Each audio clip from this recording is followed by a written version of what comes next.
Hello everyone, welcome to another session of daily 5 MCQ series. पहला question से start करते हैं। ये एक वाइल्ड लाइफ सेंचुरी के बारे में डिस्क्रिप्शन दिया हुआ है और पहचानना है कि वो कौन सा वाइल्ड लाइफ सेंचुरी है। तो डिस्क्रिप्शन ये है कि आसाम में जो ब्रह्मपुत्र रिवर है उसके साउदर्न बैंक में ये है सिचुएटेड, और इसको रिजर्व फॉरेस्ट डिक्लेयर किया गया था 1971 में और वाइल्ड लाइफ सेंचुरी बना था 1987 में। तो और सबसे बड़ा क्लू है कि वो वन हॉर्न राइनोसोरस जो स्पेसीज हैं उनके सबसे बड़ा पॉपुलेशन डेंसिटी यहीं पे पाया जाता है। And it is dominated by alluvial lowland and marshland, and Brahmaputra river offers a natural boundary to this sanctuary on the north, while the Garanga Bill offer the natural boundary to the south में गरंगा bill है और north में Brahmaputra river boundary देता है इसको। तो पहचानेंगे कौन सा है, तो आप आंसर बताएंगे।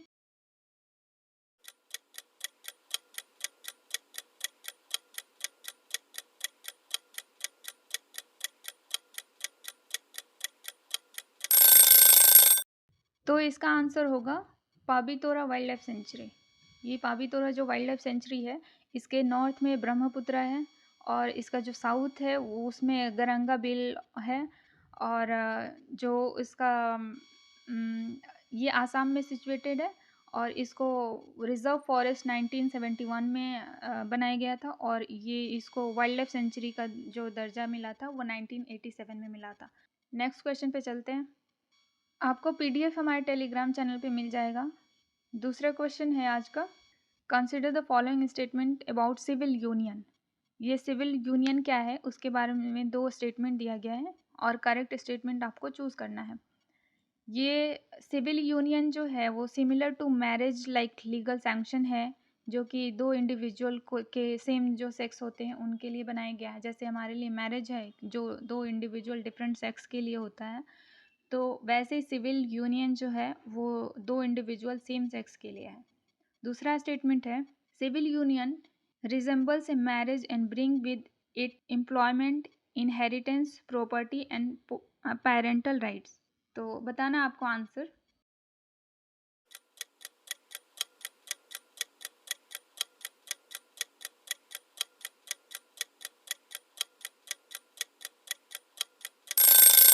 इसका दोनों स्टेटमेंट करेक्ट है, क्योंकि ये जो सिविल यूनियन है वो एक मैरिज जैसा दूसरा एक लीगल सैंक्शन है, जो कि सेम जो सेक्स हैं जो होमोसेक्सुअल जो आजकल शादियां लोग कर रहे हैं, तो वो जो रिलीजन होता है उसमें अलाउड नहीं है।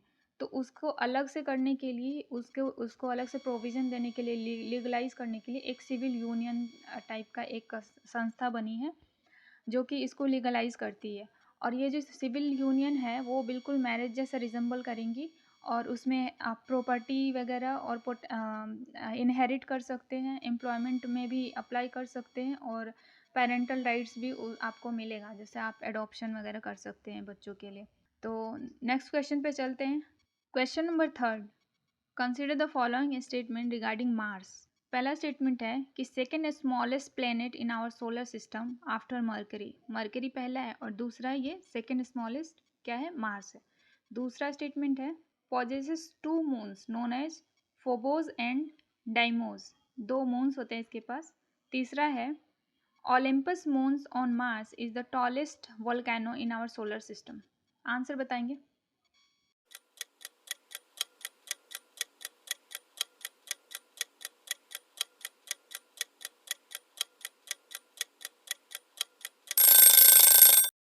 नॉट करेक्ट पूछा है, ऑप्शन नंबर 4 होगा, क्योंकि सारे ही करेक्ट हैं।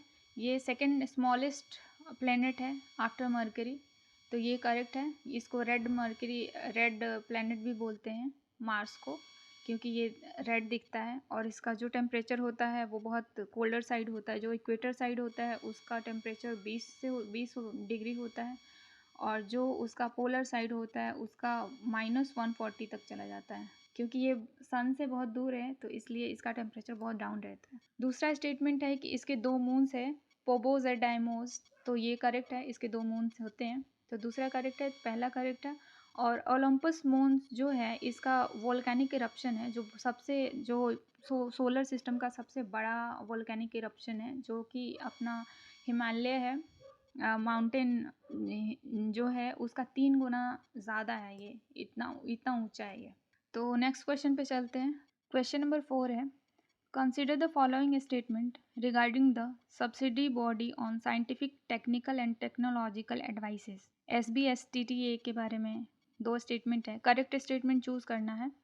It is A scientific advisory body under A convention on biological diversity.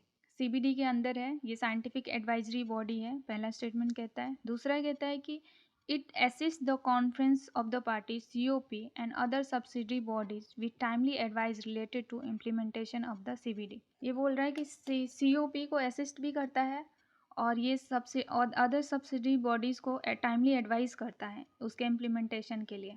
तो आप आंसर बताएंगे।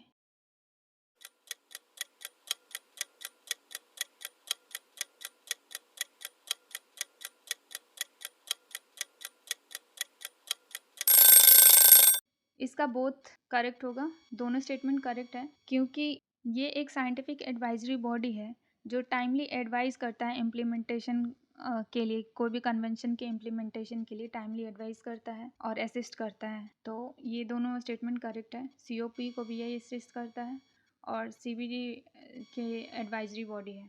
Question number 5, consider the following statement about the Indo Tibet border police ITBP। पहला स्टेटमेंट है, it was initially established under the CRPF Act 1949 and serve as India's primary border patrol organization for its border with Tibet।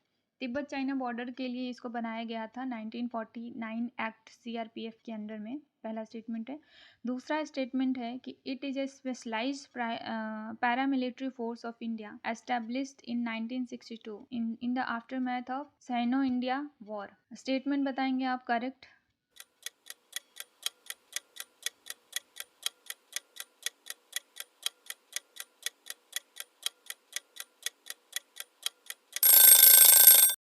इसका both statement correct है, क्योंकि ये जो India China war हुआ था 1962 का, तब इसको बनाया गया था इंडो तिब्बत बॉर्डर था उसके लिए। तो ये पहला तो सही है, दूसरा तो करेक्ट है, और पहला ये भी CRPF जो एक्ट है 1949 के अंदर में ही बना था, बाद में फिर से दोबारा बना था। तो 1992 में पार्लियामेंट इनैक्ट किया गया था, और जो ITBP एक्ट है उसको फिर से रूल में आया था, रूल बना था 1994 में। जो रूल्स बनाए गए थे वो 1994 में बनाए गए थे और 1992 में इसको इनैक्ट पार्लियामेंट ने किया था। तो इसी के साथ हम ये सीरीज़ ख़त्म करते हैं, मिलते हैं हम नेक्स्ट सीरीज़ में।